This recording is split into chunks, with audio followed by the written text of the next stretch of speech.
Hello जय नमस्कार दोस्तों, मैं हूं आपका दोस्त अरविंद। हमारे यूट्यूब चैनल रीड कर में आपका स्वागत है। जैसा कि दोस्तों आप लोग थंबनेल में देख चुके हैं, आज हम लोग UP DElEd BTC first semester का संस्कृत का दूसरा चैप्टर डिस्कस करेंगे।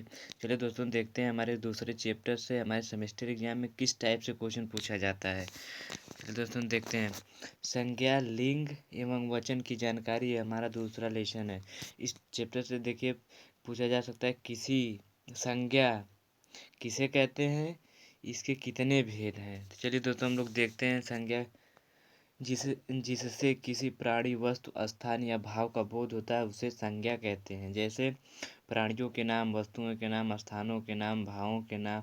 प्राणियों के नाम जैसे एरावत, महात्मा गांधी, नरेंद्र मोदी, गाय, बकरी इत्यादि। वस्तुओं के नाम मेज, कलम, किताब, अलमारी, पंखा, साइकिल। स्थानों के नाम जैसे शिमला, बनारस, जालंधर, पाकिस्तान। इस तरीके से भावों के नाम क्या है, जैसे जैसे बुढ़ाई, बुढ़ापा, मिठास, प्रेम, घृणा, लड़ाई, क्रोध। संज्ञा के कितने भेद होते हैं? संज्ञा के 3 भेद होते हैं। व्यक्तिवाचक संज्ञा, जातिवाचक संज्ञा एंड भाववाचक संज्ञा। अगला है, चलिए हम लोग इसको क्रम से देखते हैं। जो व्यक्तिवाचक संज्ञा, जो शब्द किसी विशेष प्राणी, वस्तु अथवा स्थान, भाव को बोध करते हैं व्यक्तिवाचक संज्ञा कहते हैं। जैसे सरदार पटेल, पहाड़, जेल, इसमें एक का बोध होता है। अगला है जातिवाचक संज्ञा।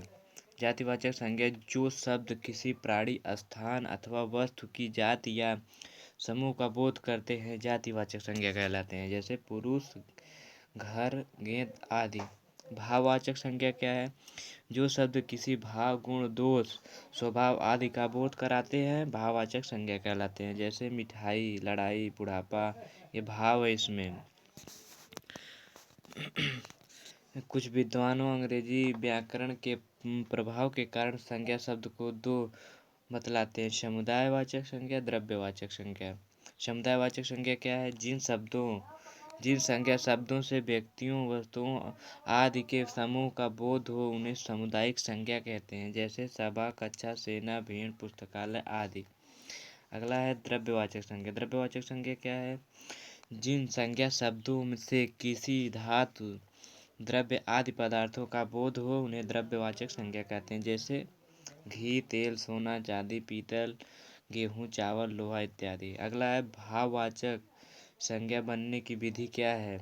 भाववाचक संज्ञा निम्नलिखित प्रकार से बनाई जाती है। जैसे जातिवाचक संज्ञा से शत्रुता, उसमें ता जोड़ देंगे शत्रुता हो जाएगा। मनुष्य में ता जोड़ देंगे मनुष्यता हो जाएगा। जातिवाचक संज्ञा कैसे जोड़ते हैं? मित्र में ता जोड़ देंगे मित्रता हो जाएगी। ईमानदारी में ई जोड़ देंगे ईमानदारी हो जाएगा। पहरेदार में ई जोड़ देंगे पहरेदारी हो जाएगा। अगला है विशेषण से उदार में ताद जोड़ देंगे उदारता हो जाएगा। ऐसे ही आगे है दोस्तों क्रिया से कैसे होता है? रोना में ई जोड़ देंगे रुलाई हो जाएगा। उतारना में ई जोड़ देंगे उतराई हो जाएगा। अगला क्वेश्चन किस टाइप से पूछा जा सकता है हमारे सेमेस्टर एग्जाम में? संस्कृत में लिंग एवं वचनों की संख्या को उदाहरण सहित स्पष्ट कीजिए। सभी के कम से कम 3-3 उदाहरण दीजिए। चलिए दोस्तों हम लोग देखते हैं लिंग क्या है। वाक्यों में संज्ञा शब्दों का प्रयोग हम बोलते एवं लिखते समय करते हैं। इन प्रयुक्त संज्ञा शब्दों के रूप में परिस्थितियों के अनुरूप परिवर्तन होता है। जैसे लड़का खेल रहा है, लड़की लिख रही है, ऐसे। अब लिंग के क्या होता है? लिंग को परिभाषा है। संज्ञा के जिन रूप से किसी व्यक्ति, वस्तु, स्थान के स्त्री या पुरुषवाचक होने का बोध होता है लिंग कहते हैं। आगे है लिंग शाब्दिक अर्थ होता है निशान या चिन्ह। अतः लिंग उस चिन्ह को कहते हैं जिससे किसी शब्द का पुरुषवाचक, स्त्रीवाचक अथवा नपुंसकवाचक होना सिद्ध है। जैसे राम, रमा, मित्र, सखा। लिंग के प्रकार कितने हैं? पुल्लिंग, स्त्रीलिंग। चलिए दोस्तों हम लोग पुल्लिंग देखते हैं क्या है। जिन शब्दों में नर पुरुष जाति का बोध होता है उसे पुल्लिंग कहते हैं। शब्दों को पहचान कर कुछ नियम इस प्रकार हैं। जैसे तो कि पहला है, जिस धन प्रत्ययान्त शब्द अच प्रत्ययान्त वाले शब्द पुल्लिंग होते हैं। जैसे नरः, पकः, विजय, शोक, विहारः, विनयः त्यागः भवः आदि। परंतु भय सुख हर्ष पद आदि नपुंसक होते हैं। अगला है क्या, अन से समाप्त होने वाले शब्द पुल्लिंग होते हैं, जैसे राजन, राजा, आत्मन, मातृन, पितृन, पठन आदि। अगला है अहन और दि नपुंसक लिंग को छोड़कर समयवाचक शब्द पुल्लिंग होते हैं, जैसे दिवस, काल, पक्ष, मास, वर्ष, समय। इसी तरीके से पर्वतावाची शब्द पुल्लिंग होते हैं, जैसे गिरिय, शैल, आद्रि, पर्वत आदि। आगे दोस्तों हम लोग देख सकते हैं इसी तरह से होता है। अब स्त्रीलिंग को हम पुल्लिंग देख चुके हैं, अब स्त्रीलिंग को देखें। जिन शब्दों में मादा स्त्री जाति का बोध होता है उसे स्त्रीलिंग कहते हैं, जैसे लता, मति, यमुना, गौरी, अजय, कनिष्ठा आदि। स्त्रीलिंग शब्दों को पहचानने के लिए नियम इस प्रकार हैं। इकारांत शब्द स्त्रीलिंग होते हैं, जैसे देवी, नारी, गौरी, स्त्री आदि। तिथिवाचक शब्द स्त्रीलिंग है, जैसे प्रतिपादक, द्वितीया, तृतीया, पंचमी। इस तरीके से अगला है क्या, हम स्त्रीलिंग को कैसे पहचान सकते हैं। नियम है रिकारांत शब्द स्त्रीलिंग होते हैं, जैसे मातृ, माता, स्वस्त्री, बहन, दुहिता, कन्या। इस तरीके से अगला है नियम, जैसे एकाक्षर इकारांत और उकारांत शब्द स्त्रीलिंग होते हैं, जैसे श्रीय, भुव, भ्रुव। अगला है नदियों के नाम प्राय स्त्रीलिंग होते हैं, जैसे गंगा, यमुना, घाघरा, रावी, नर्मदा, कावेरी। इस तरीके से हम पहचान नपुंसक लिंग को। नपुंसक लिंग ऐसे शब्द जो न तो नर और न ही मादा का बोध कराते हैं, नपुंसक लिंग शब्द कहते हैं, जैसे जलम, फलम, करम, पुस्तकालय, अम्बरम, नरम आदि। नपुंसक शब्दों को पहचान कर कुछ नियमों को इस प्रकार है। कैसे नपुंसक लिंग को पहचाना जा सकता है। पहचानने के नियम है, जैसे पहला है भाववाच्य में प्रत्ययान्त शब्द नपुंसक लिंग होते हैं, जैसे जीवितम, पठितम, गीतम। अगला नियम है समाहार द्वंद्व समासवाचक नपुंसक लिंग होते हैं, जैसे पाणिपादम, हस्त्यश्वम आदि। अब हम इस पुल्लिंग से स्त्रीलिंग बनाने के नियम क्या है। आकारांत पुल्लिंग शब्दों को आकारांत को आकारांत कर देने से स्त्रीलिंग हो जाता है। अकारांत से आकारांत, तो जैसे छात्रा का छात्रा हो जाता है स्त्रीलिंग। वृद्ध का वृद्धा हो जाता है स्त्रीलिंग। बाला का स्त्रीलिंग बालः। सूत का सुता हो जाएगा। इसी तरीके से हम लोग दूसरा नियम देखेंगे। अकारांत एवं आकारांत शब्दों को इकारांत कर देने से स्त्रीलिंग हो जाता है, जैसे बालका का पुल्लिंग बालक है, स्त्रीलिंग हो जाएगा बालिका। नर का नारी हो जाएगा, देव का देवी है। अगला नियम है अकारांत पुल्लिंग शब्दों में आनी लगा देने से स्त्रीलिंग हो जाते हैं, जैसे देवरा में लगा देंगे रानी हो जाएगा देवरानी, ठाकुर में लगा देंगे रानी ठाकुरायन हो जाएगा स्त्रीलिंग। अगला नियम है अकारांत पुल्लिंग शब्दों में अक के स्थान पर इका कर देने से वह स्त्रीलिंग हो जाए, जैसे संरक्षक में इका जोड़ देंगे संरक्षिका हो जाएगा पुल्लिंग हो जाएगा। शिक्षका में इका जोड़ देंगे शिक्षिका हो जाएगा। गायिका में जोड़ देंगे तो गायिका हो जाएगा। अगला शब्द क्वेश्चन किस टाइप से पूछा जा सकता है हमारे सेमेस्टर में। वाचन किसे कहते हैं, इसके प्रकारों को उदाहरण सहित स्पष्ट कीजिए। वाचन परिभाषा शब्द के जिस रूप में एक या एक से अधिक संख्या का बोध होता है उसे वाचन कहते हैं, जैसे बालका पठन्ति, बालकाः पठन्ति, बालका पठति, बालका पठन्ति। यहाँ बालका शब्द से एक बालक का बोध होता है, बालकाः शब्द से एक से अधिक का बोध होता है। वाचन के भेद संस्कृत में वाचन के 3 भेद होते हैं, एक वचन, द्विवचन, बहुवचन। एक वचन क्या है दोस्तों हम लोग देखते हैं। एक वचन संज्ञा के जिस रूप में किसी एक व्यक्ति या वस्तु का बोध होता है, एक वचन, जैसे छात्र, बालका, थैला, बालिका, वृक्ष, सिंह। एक वचन है। द्विवचन क्या है, जिन शब्दों में 2 शब्दों का बोध होता है द्विवचन कहलाता है, जैसे छात्रों, बालकों, फले आवाम एवं। अब बहुवचन क्या है? बहुवचन संज्ञा के जिस रूप से किसी व्यक्ति या वस्तु की एक से अधिक संख्या का बोध होता है उसे बहुवचन कहते हैं। जैसे छात्राः, बालकाः, रामाः, भावाः। इस तरीके से वाचन के नियम कितने हैं? तो हम लोग चलिए दोस्तों देखते हैं। संस्कृत में वाचन के कुछ नियम होते हैं जो इस प्रकार हैं। जाति के आधार पर एक वचन का प्रयोग होता है। जैसे मरणशील भवति, बालः चपलः भवति एव। अगला है द्वयम, द्वितीयम, त्रयम, युगम, युगलम आदि शब्द एक वचन में ही आते हैं। इसी तरह गण, समूह, वर्ग, समुदाय, चतुष्ट आदि समाहार, द्वंद्व समास के शब्द भी मुनित्रयम, कन्या, युगलम आदि आते हैं।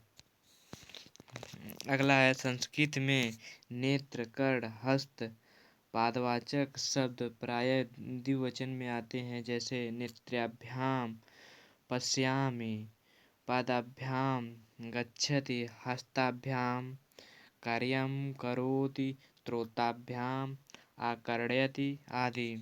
इस तरीके से होता है। अगला क्वेश्चन किस टाइप से पूछा जा सकता है? मैं सेमेस्टर एग्जाम में निम्नलिखित शब्दों से पुल्लिंग, स्त्रीलिंग और नपुंसकलिंग शब्दों की अलग अलग सूची बनाइए। हिमालय, सागर, राजन, गंगा, नदी, वधु, फलम, पुस्तकम, सौंदर्य। इसमें पुल्लिंग शब्द है हिमालय, सागर, राजन। स्त्रीलिंग है गंगा, नदी जितनी होती है नदियाँ वो सब स्त्रीलिंग होती हैं। नपुंसकलिंग फलम, पुस्तकम, सौंदर्यम। अगला क्वेश्चन किस टाइप से पूछा जा सकता है? वाच्य शब्द संस्कृत में पुल्लिंग या स्त्रीलिंग है? वाच्य शब्द संस्कृत में स्त्रीलिंग है। अगला लेसन है हम लोगों का संज्ञा एवं सर्वनाम शब्दों के सभी विभक्ति तथा वाचन का ज्ञान। इस चैप्टर से चलिए दोस्तों देखते हैं किस टाइप से क्वेश्चन हमारे सेमेस्टर एग्जाम में पूछता है। देखते हैं इस चैप्टर से किस टाइप से क्वेश्चन पूछता है। जैसे कारक को संस्कृत में क्या कहते हैं? क्रिया के साथ सीधा संबंध रखने वाले विभक्ति युक्त रूपों को कारक कहते हैं। संस्कृत में कारक को विभक्ति भी कहते हैं। चलिए दोस्तों देखते हैं कारक अथवा विभक्ति निम्न प्रकार हैं। जैसे कारक को कारक विभक्ति कारक चिन्ह प्रथमा, द्वितीय, तृतीय, चतुर्थ, पंचमी, षष्ठी, सप्तमी, संबोधन। चलिए दोस्तों देखते हैं कर्ता। जैसे हम लोग पढ़े हैं कर्ता ने कर्म को करण से संप्रदान के लिए अपादान से संबंध का अधिकरण में संबोधन। इस तरीके से हम लोग याद कर सकते हैं। इसमें इस तरह पूछा जा सकता है कारक का चतुर्थ विभक्ति बताइए। तो इसमें हम लोग चतुर्थ विभक्ति हो जाएगा संप्रदान। इस तरीके से पूछा जा सकता है।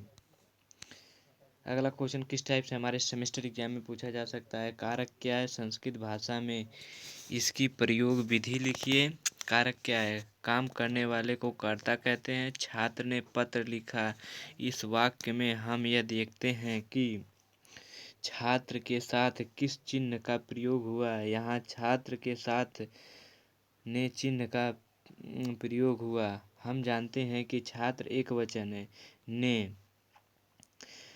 चिन्ह कर्ता कारक तथा प्रथमा विभक्ति का है। छात्र शब्द रूप का प्रथमा विभक्ति एक वचन है। छात्र छात्र बनता है। अतः यह छात्र की संस्कृत छात्रा लिखी जाएगी। छात्र ने पत्र लिखा। पत्र लेखन का कार्य करने वाला छात्र अतः छात्रा कर्ता या कारक है। इस तरीके से अब इसमें पूछा जा सकता है जैसे दोस्तों छात्र शब्द पुल्लिंग है। छात्र शब्द अकारांत है। अकारांत शब्द का अर्थ क्या होता है? वह शब्द जिसका अंत अ वर्ण के साथ होता है। अतः उन सभी अकारांत पुल्लिंग शब्द के रूप में छात्र शब्द की भांति होते हैं। अब इसमें अगला क्वेश्चन जैसे इसमें दोस्तों अकारांत में है बालक, सिंह, खग, राम। अब अगला क्वेश्चन किस टाइप से हमारे सेमेस्टर एग्जाम में कुछ संज्ञा शब्दों के पुल्लिंग एवं स्त्रीलिंग के रूप लिखिए। पूरा रूप लिखने के लिए नहीं हम लोगों को सेमेस्टर एग्जाम में कहता है। जैसे ये पुल्लिंग है एक हम कोई एक रूप पुल्लिंग का याद कर लेंगे, एक रूप कोई स्त्रीलिंग का याद कर लेंगे, तो हम सारे रूपों को ऐसे ही सेम वही प्रक्रिया चलती रहती है। जैसे इसमें से पूछा जा सकता है ये दे देगा। आत्मनव पूछेगा किस विभक्ति का कौन सा वचन है, तो हम लोग लिखेंगे द्वितीय विभक्ति द्वितीय वचन का है। इस तरीके से पूछा जाए। चलिए दोस्तों हम लोग देखते हैं, जैसे पुल्लिंग है आत्मनम, अगर ये आसान पड़े तो इसको याद कर लीजिए आप लोग, नहीं तो राजा राजना का राजा है, इसको याद कर लीजिए, आसान पड़ेगा इसको। जैसे विभक्ति प्रथमा द्वितीय तृतीय चतुर्थ पंचमी षष्ठी सप्तमी संबोधन, तो एक वचन द्विवचन बहुवचन। चलिए दोस्तों हम लोग शुद्ध देखते हैं। एक वचन प्रथमा विभक्ति एक वचन, राजा राजनौ राजनाः राजनं राजनो राज्ञाः राज्ञा राजाभ्यां राजभिः राज्ञे राजाभ्यां राजभ्यः राज्ञा राजाभ्यां राजभ्यः राज्ञा राज्ञोः राज्ञां राजनी राज्ञो राजसु हे राजन हे रजनौ हे राजनाः। इस तरीके से दोस्तों हम लोग याद कर सकते हैं। इसमें से पूछा जा सकता है, जैसे पूछा जा सकता है राजन का पांचवा विभक्ति का द्वितीय वचन लिखिए, जैसे पंचमी विभक्ति का द्विवचन राजाभ्याम हो जाएगा। इस तरीके से हम लोग लिख सकते हैं अपने सेमेस्टर एग्जाम में। अब हम लोग एक स्त्रीलिंग का देख लेते हैं, जैसे दोस्तों दिया है, मान लीजिए सरिता यानी नदी, इसको देख लेंगे, ये आसान पड़े। नहीं तो जो है हम लोगों का मातृ यानी माता के लिए है, इसको हम लोग देख सकते हैं। तो हम लोगों के लिए आसान पड़ेगा यही सरिता यानी नदी वाला। तो सेम उसी तरीके से थोड़ा इसमें परिवर्तन रहता है, स्त्रीलिंग है वो पुल्लिंग था। चलिए दोस्तों हम लोग देखते हैं इसको कैसे याद करेंगे। जैसे प्रथमा विभक्ति सरिता सरितौ सरिता सरितं सरितौ सरिता सरिता सरिद्भ्यं सरिद्भ्यै सरिते सरितभ्यं सरिद्भ्यः सरिता सरिद्भ्यं सरिद्भ्यः सरिता सरित्योः सरितां सरीति सरितौ सरित्यसु हे सरित हे सरितौ हे सरिता सरितः। इस तरीके से हम दोस्तों याद कर सकते हैं। इसमें पूरा नहीं पूछता है, जैसे उसमें पूछता है, जैसे सरिता दे देगा, पूछेगा षष्ठी विभक्ति का तृतीय वचन लिखिए यानी बहुवचन लिखिए। ये षष्ठी विभक्ति का बहुवचन क्या हो जाएगा, सरिताम। इस तरीके से हम लोग लिख सकते हैं। अब अगला क्वेश्चन जैसे पूछा जा सकता है, अदम एवं एतः एततः शब्दों के तीनों लिंगों के रूप लिखिए। तो जैसे अदसः का यह पुल्लिंग है, अब स्त्रीलिंग इसको और नपुंसक लिंग भी। ये स्त्रीलिंग में चलिए हम दोस्तों देखते हैं यह क्या है पुल्लिंग में। अदसः मतलब अशो होता है, अशो अमु अमी अमुमम अमु अमून अमुना अमुभ्या अमीभ्ये अमुषय अमुभ्याम अमुभ्यः आयुष्मात् अमुभ्यम अमीभ्य आयुष्मा आयुष अमुष्य। अगला है अमियोः अमीष्याम अमुष्यनः अमुया अमीषु। इस तरीके से हम लोग दोस्तों स्त्रीलिंग भी देख सकते हैं। सेम उसी प्रकार से, बस यहाँ बहुवचन में अंतर हो जाता है। इसमें भी नपुंसक लिंग में बहुवचन में अंतर हो जाता है इस तरीके से। अब ये तत् का इसी में सेम उसी टाइप से होता है, तो आप लोग इसको देख सकते हैं, नोट करके आप लोग याद कर सकते हैं। नपुंसक लिंग, अब इसमें नपुंसक लिंग का एतत् का दिया है, जैसे एततः एते एतानि एततः एते एतानि, ये नपुंसक लिंग है। अगला क्वेश्चन किस टाइप से हमारे सेमेस्टर एग्जाम में पूछा जा सकता है, संज्ञा एवं सर्वनाम के उदाहरण सहित अंतर लिखिए। संज्ञा राकेश और मुकेश सुरेश दिल्ली गए, सर्वनाम हम दिल्ली गए हैं। इस तरीके से हो जाएगा। अगला क्वेश्चन किस टाइप से पूछा जा सकता है, जैसे पितृ सखी इदम ककुंभ अप आदर्श शब्दों में से संज्ञा व सर्वनाम को अलग अलग छांट कर लिखिए। जैसे संज्ञा है पितृ सखी, ये संज्ञा है। सर्वनाम है इकदम ककुम्भ अप आदर्श है। इस तरीके से अगला क्वेश्चन किस टाइप से पूछा जा सकता है हमें सेमेस्टर एग्जाम में। जैसे पूछा जा सकता है पितरी शब्द में किस विभक्ति का प्रयोग हुआ है। सप्तमी विभक्ति का एक वचन है। जैसे दोस्तों इधर से जो सब विभक्ति होती है सप्तमी विभक्ति का एक वचन है पितरी। अगला पूछा जाए संप्रदान कारक का प्रयोग किस विभक्ति के लिए किया जाता है। संप्रदान का चतुर्थी विभक्ति के लिए किया जाता है, हम लोग पीछे देख चुके हैं। और अगला क्वेश्चन किस टाइप से पूछा है राम हरि गुरु सर्व तदम युष्मद अस्मदु अस्मद शब्दों में से संज्ञा एवं सर्वनाम को अलग अलग छांट कर लिखिए। संज्ञा राम हरि गुरु संज्ञा है।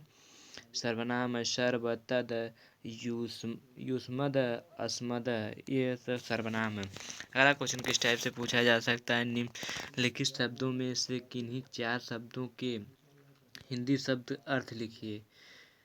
रामाचार पत्रम अत्रु न्यायालम सस्य पितृभ्या पितामह द्वारम। इस तरीके से समाचार पत्रम का हो जाएगा अखबार हिंदी रूप, अत्रु का हो जाएगा आंसू, न्यायालय हो जाएगा अदालत, स्व का हो जाएगा आने वाला कल, पितृत्व मतलब चाचा, पितामह मतलब हो जाएगा बाबा, द्वारम मतलब दरवाजा। इस तरीके से पूछा जा लिख सकते हैं हम लोग। अगला है राम शब्द प्रथमा विभक्ति एक वचन का रूप लिखिए। राम शब्द का पूछा है प्रथमा विभक्ति का एक वचन। रामा से शुरू होता है एक वचन राम रामऊ रामा। इस तरीके से जैसे इसमें है एक वचन द्विवचन बहुवचन। इस तरीके से नदी शब्द का पंचमी विभक्ति तीनों वचनों में रूप लिखिए। नदी का पंचमी विभक्ति का नद्या नदीभ्यम नदीभ्यः। इस तरीके से लिख सकते हैं। यहाँ पे ऊपर लिखना पड़ेगा हम लोगों को। यहाँ विभक्ति लिख के अब फिर उसके नीचे ये पंचमी लिखेंगे, फिर इसके एक वचन द्विवचन बहुवचन इस तरीके से नीचे लिख सकते हैं। अगला क्वेश्चन किस टाइप से पूछा जा सकता है गुरु शब्द का तृतीया एवं पंचमी विभक्ति में तीन वचनों के रूप लिखिए। तो यहाँ विभक्ति हो जाएगी गुरु शब्द का तृतीया पंचमी, ये तृतीया पंचमी विभक्ति है। तो यहाँ एक वचन द्विवचन बहुवचन गुरुड़ा गुरुभ्यम गुरुभ्य गुरुवे गुरुभ्याम गुरुभय गुरुव गुरुभ्याम गुरुभ्य। इस तरीके से लिख सकते हैं। दोस्तों वीडियो अच्छी लगे तो चैनल को सब्सक्राइब करें, लाइक करें। धन्यवाद दोस्तों। ऐसे वीडियो हमारे चैनल पर अपलोड होती रहेंगी। आप लोग सेमेस्टर की तैयारी हमारे चैनल से कीजिए, दोस्तों को शेयर कीजिए। धन्यवाद दोस्तों।